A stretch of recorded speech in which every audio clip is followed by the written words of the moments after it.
does President Biden take any responsibility for his policies potentially contributing to inflation? When we talk about the gas prices right now, this is indeed Putin's gas hike. No, it actually isn't. The White House dodging questions on inflation as President Biden's economic crisis hits another milestone. The average price of fuel jumping 5 cents overnight to $4.67 a gallon. This is a new record. Lara, this is eating into people's income, and that's why they're feeling poor today. Yeah, I mean, it's not surprising to hear that from the press secretary. I guess she's just reiterating what she's been told to say. It's too bad we don't have the disinformation czar available to comment on that, because that is true disinformation. It's total hot garbage. It's nonsense. People clearly understand that something is going on in America that isn't working for them. They can't afford their gas. They can't afford their groceries. They can't find baby formula.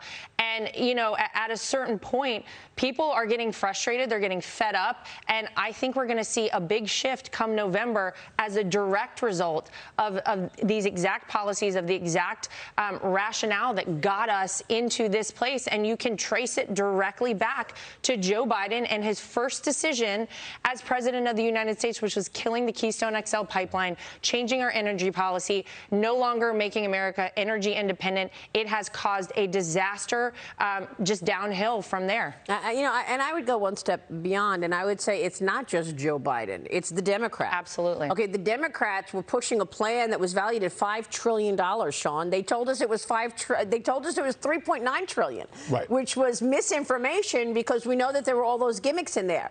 And I would just point out that, yes, we have a CPI, this Consumer Price Index right now, that is running at 8.3%, but all the stuff we're buying is much more expensive than 8.3%. You got eggs up 18%, meat up 17%, fresh fish up 14%. I mean, the things that we're actually buying are much more than 8%. And then if you shop for 8 kids like I do and a wife, that's right, you see, I mean, you really see the expense of the grocery store skyrocket. And I can imagine. I think members of Congress are great bellwethers, because you talk to them and they touch a lot of people. That's their job, is to talk to people, go to parades and fairs and festivals and town halls. And all of them are like, listen, the number one issue is gas prices. Number two issue, prices in the grocery store. That is what everyone is talking about. And again, to your point, Maria, the spending side, Build Back Better, they're still pushing it. But $1.9 trillion in COVID relief, on top of the COVID relief that the Republicans with President Trump had passed just a couple months before, and then infrastructure of $1.2 trillion. We've never seen anything like this before, and it doesn't end. Yeah, it's unbelievable. Yeah, it really is. By the time they signed in infrastructure, inflation was at 6%. Yeah, and it kept going up and up.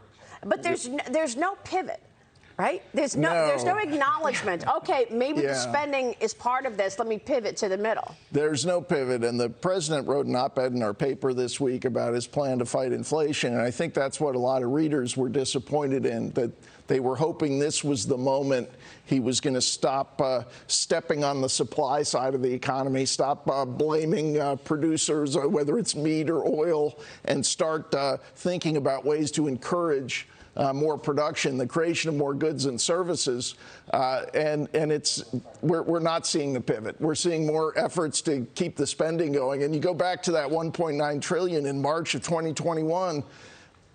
A number of former Obama officials warning him, saying this is going to be an inflation feeder.